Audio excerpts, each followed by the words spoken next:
Welcome, everyone, to the Flower Files podcast sponsored by Wildly Native Flower Farm. Here, everyone is welcome to talk with fellow flower lovers, including real perspectives from the farm, the flowers, and me, the florist. From the messy day-to-day operations down to the details and even business perspectives, this podcast has a little bit of everything to keep it real. We know that life can get crazy and we don't always have the time to spend on what we love, so we are here to help you take a little time to indulge in nature. I'm Liza Getz. I'm Lizzie Frey, and we are the team that makes this podcast. Every once in a while, we have a couple guests, this business thing, and what we are working with is called life. Join us as we walk you through how to think outside the box, talk from the farmer's perspective, have honest conversations about florals, and how to run, well, life. So listen in. You can find us on Apple Podcast, Spotify, in the podcast section, and any of your other podcast platforms. You can also find us online at wildlynativeflowerfarm.com, and in an easy way, you can look in the show notes, and all of the information will be right there for easy access. Hey, flower friends. Welcome back to the Flower Files, the place where we take your flower obsession and turn it into something beautiful, maybe useful, and occasionally sometimes a little chaotic, just like the holidays. So today, we're going to dive into a fan favorite, how to make holiday wreaths that look lush, full, expensive, absolutely magical, using all of those natural materials that you can forage, grow, snag from your local farm, maybe like ours.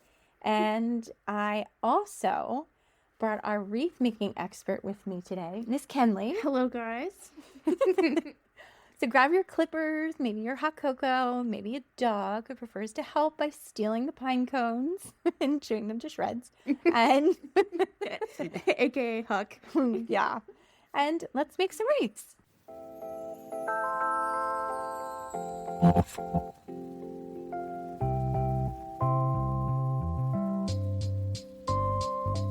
All right, so before we get too fancy, let's start with the basics of a great wreath. Kenley, will you take us through some of the stuff? We get a wreath order. What's the first thing you do? Make sure we have all the supplies. I know it's stupid and basic, but you need to make sure that you have everything you need to start making a great wreath. You'll need your wire ring, or some people use grapevine wreaths, some people use straw. Don't really recommend that. I feel like it can fall apart really easily. Either a wire base or a grapevine base. Those will be great. You'll need wire. Mm-hmm. Highly recommend gloves. I don't know if you're like Liza and I. Sometimes cedar or fir or spruce, whatever, can make us itch. Oh my gosh. It's awful. And if you're messing with pine, it's sticky. sticky. It's awful. It's so sticky. And I inevitably end up touching either my hair or my face. Yes. So now I'm sticky other places. Yes. And my clothes end up it never sticky. comes out of my Ever. clothes, ever. It doesn't matter if anybody out there has tips on how to get pine sap out of clothing.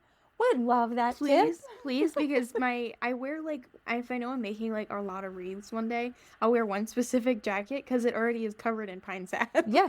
I've washed it, like, 50 times, and it doesn't come out. And then other stuff sticks to it, and it always looks dirty. I'm like, so but dirty. It's my favorite. I know. Terrible. So you'll need your wire base, you'll need your wire, clippers, gloves, and then obviously your evergreens and any other kind of additional fun add-ons like pine cones, cinnamon sticks. You'll need ribbon if you want a bow. But yeah, that's kind of the basics. Okay. Do you have any ideas or tips for the types of clippers? I don't know their brand names, but the thicker the better. Yeah, definitely not our floral snips. No. Don't use floral clippers. You'll first of all ruin them really fast, and it won't cut through something. All the evergreens are thicker tree shrubs and woody. It's hard to cut through. Woody woodpecker. It is nice and thick. but that's what you want. You want that stuff that's going to last a really long time. Yeah, if you want to know what our favorite clippers are, you can go to our Amazon affiliate page and find them there. Ooh, that was nicely done. Look at you. So you definitely need a good pair of hand clippers. You don't want floral snips. You don't want, God, don't try to use scissors. No. Like in a pinch, you know, from time to time, I've definitely done that kind of stuff. And it's definitely tricky. It never works as much as you want it to. Okay, so let's talk about, all right, let's back up a little bit. So you said a wreath ring, and that's great. That makes a lot of sense. But how do you pick the right size? Measure your door. Okay, back to basics. I'm hearing this frequently. Go back to basics. Yeah. Measure your door. Make sure that you don't buy a 16-inch wreath ring, and then your door is only 28 inches wide. Like, make sure your door is the proper size, because when you build your wreath, it's not going to stay to the width of the ring. You'll go out like an additional probably like 6 inches, 6 at to 8 least. inches, sometimes 10 or 12 inches, depending on how like fun and wild you want it to be on either side. Yeah. So typically for us, a 12-inch wreath ring ends up being around 20 to 24 inches wide. Okay, and let's talk about metal rings for a minute, because the one year I was like, oh, this will be fun. We'll have when we're talking about a wreath ring, I don't mean a single ring. Yeah, no. You want a double rail, because then things don't spin. And sometimes it's nice to even use the triple. Yeah. So those so there's a couple different options. Now, when we're talking about building a wreath, we're also talking about using it and building it by hand. Yes. We're not talking about zip ties. Yeah, we're not talking about clamps or anything like that. We are doing the old-fashioned, you grab your paddle wire, you attach it to that wire ring, and you just keep spinning and tucking and tucking and tucking, and you just keep putting it on. Yeah. I feel like that's the easiest way to do it. It's the cleanest way to do it.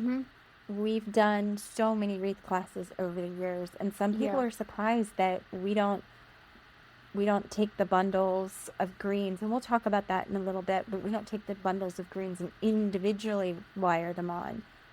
No, you can just do it continuously, and then it's on. And it's faster that way too. And it's so frustrating if you're trying to tie those individual. Oh yeah, no, absolutely not.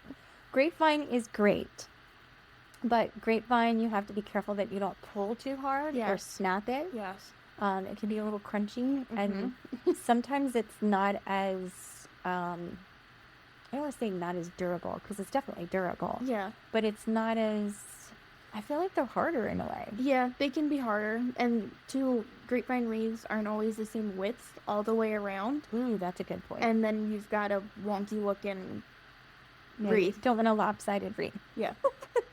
And straw I struggle with, because it doesn't have any major structure. Yeah. I feel like straw is really good if you're trying to pierce the straw, or you're doing simple decoration, not a traditional greens wreath. Yeah, no. Okay, so we've talked about the wire. We've talked about the wire ring. Yeah. Let's talk about the wire itself. So you tie and attach the wire to the base, and then you're constantly spinning that around, like you're twisting that around. What gauge wire do we usually like to use? 22 or 24 gauge. Yeah, I feel like it's good. Sometimes 26. There's 26, the smaller one. Yeah, 26 is smaller. Okay, I always get confused. 22 to 24. Sometimes 20. I feel like 20 is too thick sometimes, and it's hard to like get it to pull how you want. But I think it also depends on the size of your wreath. Yes. So if you're building a really big wreath for the side of a barn, you're going to want a lower gauge wire, because that's thicker wire. Yeah. But if you are building a smaller wreath and you're doing very fine work, maybe you want a heavier gauge wire. Yeah. So it's going to depend on kind of what you want to do. Clippers we've talked about. Okay, greens. Let's talk about the greens. There's so many. There's so many different kinds. Why don't we just start at the top, and we can, I don't know, what do you want to start with? I feel like spruce and fir are the two that are probably the most common. Yeah. You've got a Douglas fir. You've got a blue spruce. Well, blue spruce. Blue spruce is pokey. They hard. I don't like those. They right up there for holly for me. Yes. Holly No, I is was trying to mean. make some at my house because my mom has one of them. I was like, no, absolutely You need, not. like the rose gloves that come up your forearms because they're so uncomfortable. Holly is beautiful and I love it, and it's got a beautiful story and everything behind it. I'll take holly before blue spruce. Really? Blue spruce does hurt. It really hurts. It's not nice. And it's like, it's the whole thing. I feel like holly, you can like strip off a couple leaves and you're okay. Yeah, you can kind of deal with it a little bit. And there are some softer holly varieties. Oh yeah. There are some different ones. No, side note, growing up, we had a holly tree next to our pool at my parents' house. And awful, walking around there barefoot, awful. We always called it the pokey leaf tree. Oh my God. It's like little 4-year-old us. Like, we didn't know what kind of tree it was. So it was just, forever in my mind, holly will always be the pokey leaf tree. Oh. Well, they're like spiky, they're dramatic, and but they're glossy. They are. And they're pretty. And they bring a little pop of color with like the deeper green and the reds. Like they are really pretty. They do have their place. Yes. So, and if you're talking about greens that have a little bit of color in them, some of the cedars. So, while they can be tricky to use because they lay really flat on each other, and to make it thick can be tricky, but they have great berries. I cedar and juniper are probably some of my favorite things to put in the wreath. And they smell good. So good. Yes, they smell really, really good. And there's a lot of different kinds of cedars that you can use too. And it gives it that natural, really wild feel. I would say that's always the one that like sticks out to the like furthest point, and it's so noticeable. Yes. It's so pretty. Yeah, I love it. It's super pretty. I feel like pine. So you've got white pine. Where we are in Maryland here, we have a lot of loblolly pines. These are the sticky ones. Yeah. And I don't mean sticky pokey. I mean like sticky. I'm now like sap. Yeah, it's now stuck to my face. Yeah. It needs to be mixed with other greens because they're so flat. They're flat and thin, and you touch it wrong, it kind of sheds sometimes. Yeah. I love pine. I love it so much. I add it to all of the wreaths I make. So good. Yes. So beautiful. It's probably because it's sappy, but hopefully. It was so funny. Another side note, I was cutting pine at my parents' house with my 2-year-old nephew, and he starts licking his fingers after he picked up a piece of pine. He said, "It's a lollipop." I said, "No, buddy. I was like, it's sticky." I was like, "Don't lick your finger." Thank God it's edible. Oh my God. Oh, wow. Yeah, he said, "Here's my finger and lollipop." I was like, "No." Oh my God. You're like, stop eating it. Stop eating it. Oh my gosh. Yeah. But all right. And then some of the other things we use. boxwood. Oh, I love boxwood. Love boxwood. It's beautiful. It's very elegant, very colonial. Definitely reminds me of Williamsburg, but it's definitely one that you either love the smell or you hate the smell. Yeah. I personally don't like how it smells. To me, reminds me of childhood. Like, Understand. I always smelled it growing up and running around, and it was always, Magnolia. Magnolia leaves are a new one for us. They are finally big enough that I don't feel guilty harvesting them. Yes. I know, every time I'm like, "Can I cut some?" She's like, "Not yet." You're like, "I've waited 3 years." I know. This year, I'm like, "Okay, cut it gently." And each time they come in with it, I'm like, "Oh." Like, they cut some in October, and I was like, "Why are you cutting magnolia?" They were like, "Because it's pretty and we can use it." I was like, "Absolutely not. That is for Christmas only." We had a huge arch. Okay. No, Kelly was like, "You can cut it. I'm not cutting it." That is very true. That true. Conversation. Very, very true. Yeah. No, magnolia is definitely one of the luxury, makes you feel like it's almost like expensive in a way. I don't know. It's so well, it is expensive. Yeah. Magnolia grows very slow. It's so slow. So you have to be careful. Yeah. No, magnolias, it's definitely one of the what was Lizzie saying the other day? Ralph Lauren Christmas, that kind of stuff. It's elevated elegance. Yeah. Well, the other thing with magnolia is, yes, you can cut it fresh, but the other thing that's cool is some of the leaves that drop, it's got 2 sides of color. So there's a lot that you can do with it. A lot that you can do with it. Yeah. And for all of my girls out there who love that modern cool tone wreath that says, yes, I shop in Anthropologie, eucalyptus. Yeah. You gotta have the eucalyptus. Mm-hmm. And the nice thing with that is most people like the way it smells. Yeah. It lasts really, really well. Like it lasts. Mm-hmm. It'll dry in your wreath and it'll still look like the day you cut it. And it doesn't shed needles all over the floor. I still find freaking Christmas tree needles from last year in my house. I like it when it's like February and I start hitting those people. Like I'll send a post, or not a post, but like I'll put a post out to be like, hey, PSA, it's time to take your very dead wreaths down. Unless you're eucalyptus or magnolia, because normally they're still, they still look pretty good. So mixing the greens gives you a lot of dimension. It really lets you have a lot of textures. I mean, obviously it's lots of textures, but if you have a spruce, a pine, a fir, and then you add something, you add a holly, you add a cedar, something. Yeah, literally anything. It just makes it a lot more fun. Yeah, it does. A lot more fun. When I build wreaths, I always like to have at least 2 or 3 different bundles that I alternate between. That way you don't have wait. You said bundles. Okay. Explain what a bundle is. So she was just listing off the different greens. So take those greens and literally just put them together in your hand and make a bundle with them. How thick should they be? All depends on how thick and fluffy you want your wreath. It's not, don't feel like you have to do like a very specific recipe of them. You can definitely, I don't do like 30 of them. I would say don't do 30 and don't do like one piece of evergreen, but I typically range between 4 to 7 pieces, I feel like sometimes. All depends if I'm adding like ilex berries or grasses or dried flowers, like whatever I incorporate into there. Okay, those are like, I always tell people when I'm doing a class, think of your greens as your base. Like there's always one green that goes the whole way through. For us, it's usually the Norway spruce. Yeah. And then I was like, if you're at a salad bar, this is your iceberg lettuce. And then from there, you're going to add maybe a couple other like things. Are you going to add some baby lettuce? Well, that, or your spring mix. Some of that could be your cedars and stuff like that. And then when you come back through, you want to add all of your other little pieces, your magnolia leaves and eucalyptus. That's kind of like carrots and tomatoes. Yeah. It's not going to be a ton of it, but you want to have some.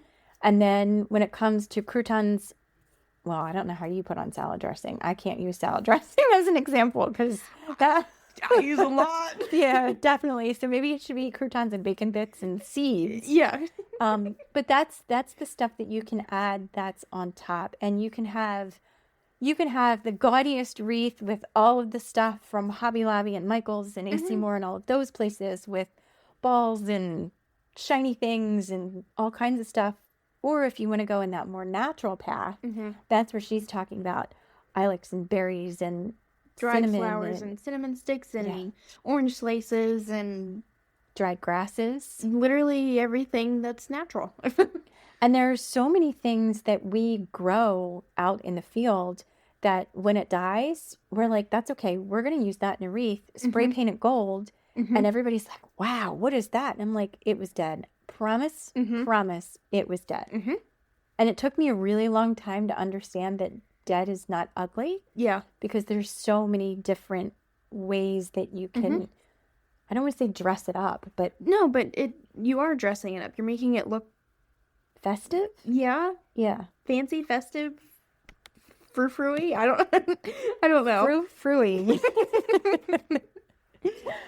Okay, so let's see. We've got dried oranges. We talked about those. That's kind of like, I don't know. They're fun. They smell good. They smell good. They sometimes they're a little sticky though. They can be sticky and careful. They can attract fruit flies. Yeah. Yeah. So if you're in a super humid location, I would be really careful with those. Yes. Yeah. And also some people like to dry their own orange slices. We've done both where we've dried our own and bought them, locally sourced them from somewhere. If you're making like 1 or 2, dry your own. It's great. But if you're gonna make like a lot of wreaths like we do, I definitely recommend buying them because it takes a long time to dry them. Dry all of the oranges. Yeah. I know that some people are like, oh, cranberries. Well, cranberries take a really long time to, I mean, okay, so do you want a natural wreath that's going to attract birds and you're going to put it outside for that? Do you could do fresh oranges and fresh cranberries and Yeah. popcorn and all of that, like if that's what you're going for. Mhm. I think cranberries, I don't even know Like they're- how would you they're I would put them on a stick? I A would skewers? Sorry, let me let you finish talking. I would kebab them. Oh my God. I would put, if somebody had asked for that, I would put it on wire and then I would wire it to it. But I would wire it in a clump and then pull it together so it looked like something. But cranberries are like grapes. Size. I know, but Yeah. some people are very like, I want to do, okay, cool. Because Would it be easier to like glue them in? I don't, I'm so weird about glue. Yeah. Because glue, okay, let's talk about the life of a wreath. It's Yeah. either inside and hung somewhere very pretty, Mhm. or it's hung outside on a door, which has humidity and rain and whatever else. Snow. Or, yeah, depending on where you live. Mhm. Or it's hung between the glass Yeah. and the door, and there's condensation. Mhm. So I'm weird about the glue. And so many times I saw it the other day at Lizzie's house. Yeah. Somebody walked past the pine cone. It was glued. That wreath we made, and you could tell it had been walked past enough that the pine cone was like dangling. It looked so sad, and then it fell off. I was like, okay, no glue. I know some people like the mini pomegranate thing, but again, that's like juicy and I don't Sticky know and- how to. Yeah. So it depends on what you want. Dried florals, if you're going to do dried florals on a green wreath, just make sure that what you're gluing the dried florals to, like if you're doing dried heads, make sure that it's going to stick on the pine because the pine is still fresh. You know what I mean? Like it's tricky. Yeah. If you're going to do dried florals, take the stems and incorporate them I was gonna say or shove them through. when you're adding like dried florals, definitely build them in with your bundles. It makes it so much easier, and then you're not trying to shove it through and making sure it's gonna stay there and it's tucked into the wire properly. Or shove it through and put a little bit of glue behind, but don't just glue Yeah, them. I think that's rough. So some of our favorites, straw flower status, yarrow, God help me, but sometimes some people like baby's breath. Yeah. So It Lush just is another big one for sheds. us, and it smells. It does. I'm not Yeah. a baby's breath fan. Me either. Larkspur, but you've got to be careful with larkspur because it is toxic. Yeah. Yeah. So So, Lush is good. Some people, if we're doing, oh, Gomfrina, I would say Comfrina is another good one. Echinops. Echinops orangium. Mm-hmm. I'm like going through, walking down the barn in my head. Dried grasses are another one, and then you can do seed pods too, which you could do Yes. lotus pods, which I despise. I She cannot has do that it. weird. Trypophobia. Yeah, I she can't can't- look at the No. circles. And then Brent will chase me around the barn with them. I'm like, please stop. It's awful.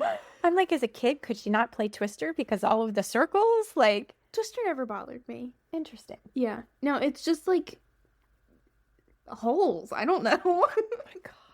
She was a mole in her past life. Yeah, I don't know. Oh my God. But pods and stuff. Lotus pods. Poppy Ooh. pods would be good. Sweet gumballs. People spray paint Which those. is so weird. I know, but people spray paint them gold and or silver or whatever, and then add them Yeah. to it. But Yeah.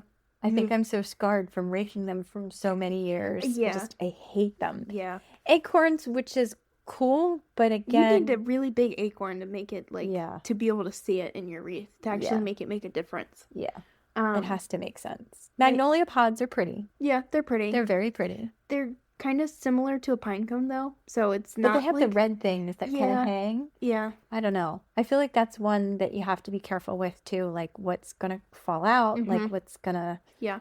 Again, think of the life of a wreath. You're opening and closing your door. You're, if it's on a door. Yeah. If it's outside on the side of a barn or something, that's totally different. Yeah. But Um, ooh, Nigella I was pods. about to say Nigella pods are good. What did we try? Bubblerum. Bubblerum was a different one that we tried, and I think it's cool. It's different. It's so stiff and pokey though. Yeah. You've got to really like. yeah. And again, you have to pre-plan for to pre-plan for some of these to make sure that you still have access to them. Yeah. So, Marigolds, dried marigolds. they are pretty too. Mm-hmm. These are all things that once your garden, quote unquote, dies, it's not actually dead. There's still things you can do. Coneflowers. Yeah, coneflowers. Yeah, we've used a ton of their pods and everything. Yep.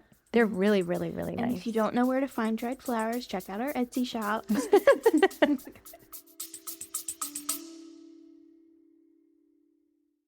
Hey there, flower friends. We need to talk about something sweet. Petal Pantry is our new line of floral salts and sugars made from flowers we grow right here at Wildly Native Flower Farm. Think of a pinch of floral sugar on your morning muffin, a sprinkle of floral sugar on your cookies, or a blossom-infused salt to make every weeknight dinner extra fancy. Best part, it's all natural and made with real farm-grown blossoms.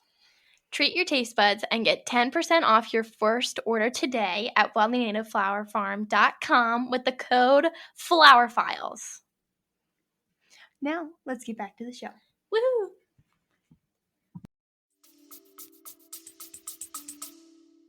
I feel like when you have a wreath that is just full of texture, that's what stops people and like, wow. Like everybody's used to wreaths that are just evergreens, but when you start adding other things to it, we are coastally influenced where we are here. So we've done some wreaths that have oyster shells even. Yeah, oyster shells and blue velvet ribbon to make it like Eastern Shore coastal.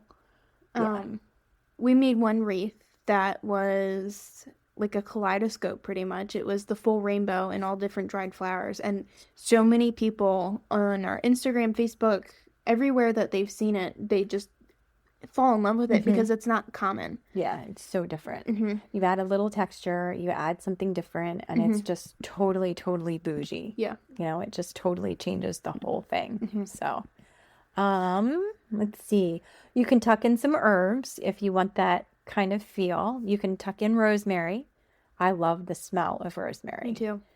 Lavender is another big one. I mean, you could do a whole wreath of rosemary, a whole wreath of lavender, a whole wreath of sage. They're very pretty.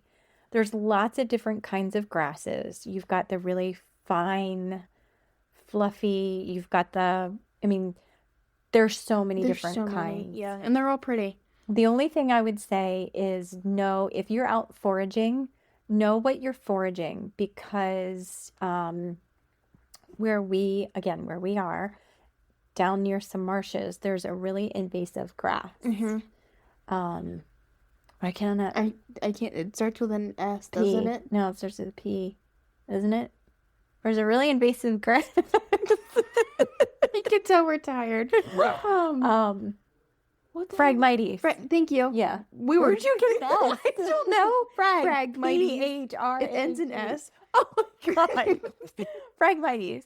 Well, it also looks like really short pampas grass. So if you cut it, use it, and you're taking it to another location, you're transporting those seeds. So make sure you know what the heck you're cutting. Don't add something else. Like just make sure you're careful. Yeah. And if you're foraging for grapevine, please make sure that you're actually foraging grapevine and not poison ivy. If you're like, oh wow, it's gonna be fun, we're gonna take a walk and we're gonna go forage for things, just know what the heck you're doing. Know what you're doing. Also, if you are looking for pine cones, don't wait until wintertime to go find them for your wreath. The best time to do it is in like August. Yes. That's when they drop all of their pine cones. And by now, they've been on the ground for so long that the squirrels have come through and chewed them. And they look awful. They look terrible. Yeah. They look awful. And also, it also will depend on what zone you are. So just double check your growing zone and see what time of year your pine cones will drop. Yes. We're in zone 7. So pushing 8 though. So yeah. Okay. So I feel like we chatted a little bit about wreaths and how to build them, and we said, okay, how to do it.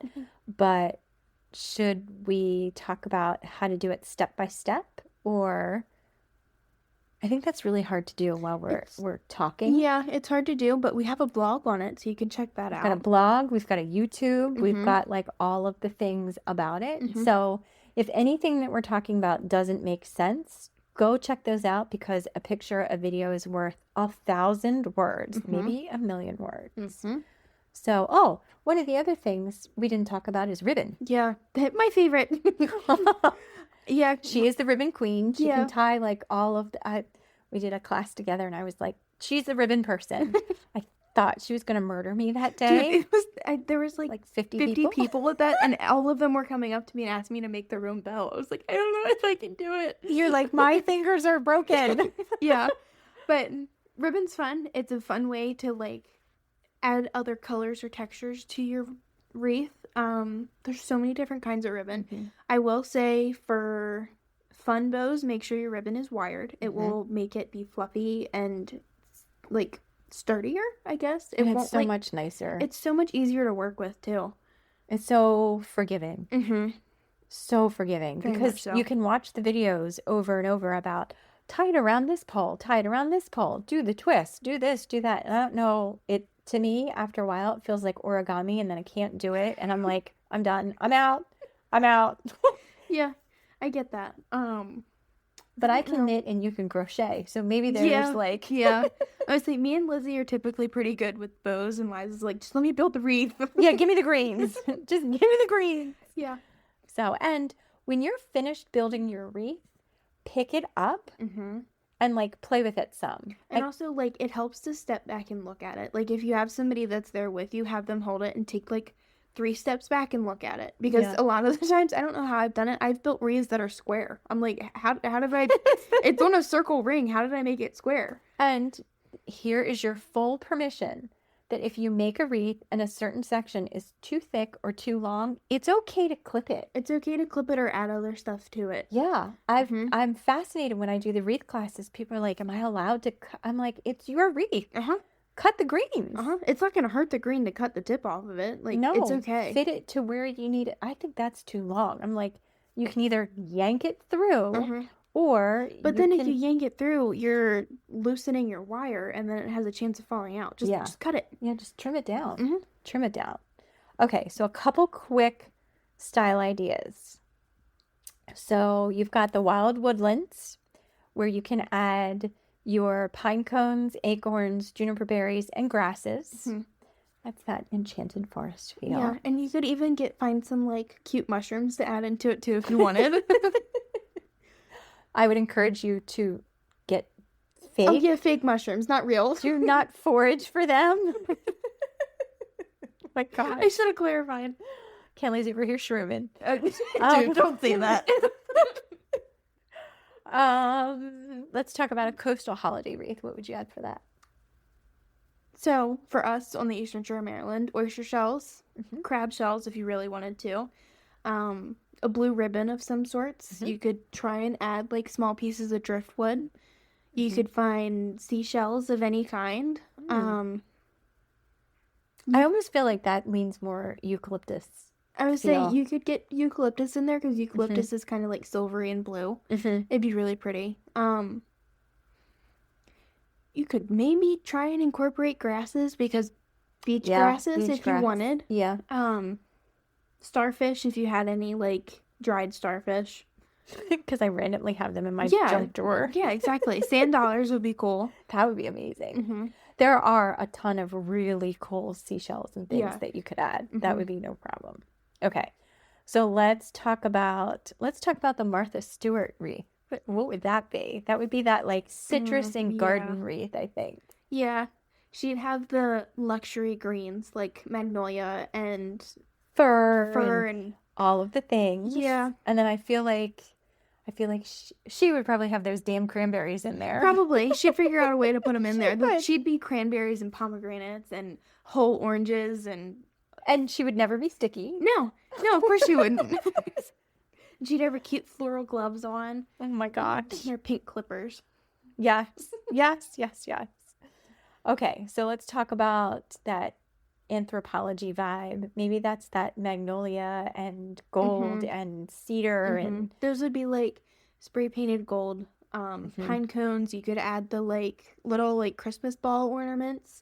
They make those that are like really neat, and you can get like gold or red or silver or green, like literally whatever color you want. And some people, I don't know why it's become a thing, like pink Christmas. It's like a huge thing now. Have you gone to Hobby Lobby recently? Yes. Mother of God, there's a Grinch aisle. Yes. I was like, what? Uh-huh. Yeah, pink, like pink. Uh-huh. Like, yeah.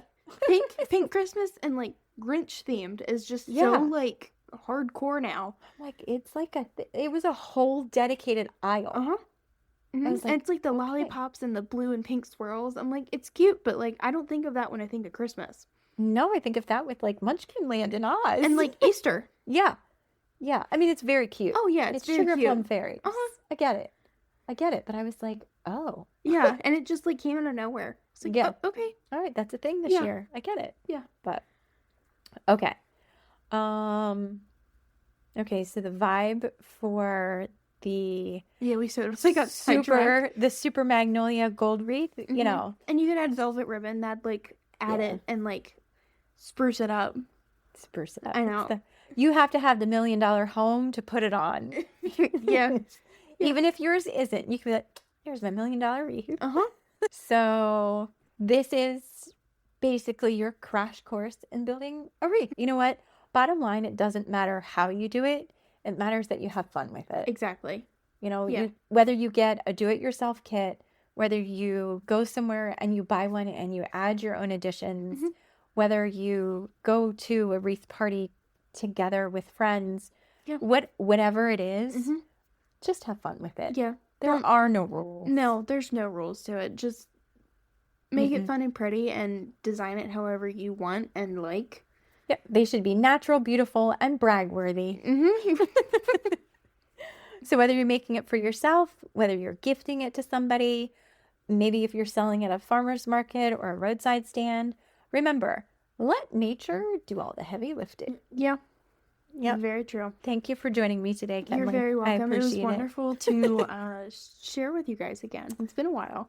Love it. Love it. Love it. So if you guys love this episode, take a photo of your wreath, tag Wildly Native Flower Farm, and I want to see what you create. And don't forget, all the usual stuff. Subscribe to the Flower Files, where we keep your creativity blooming all year long.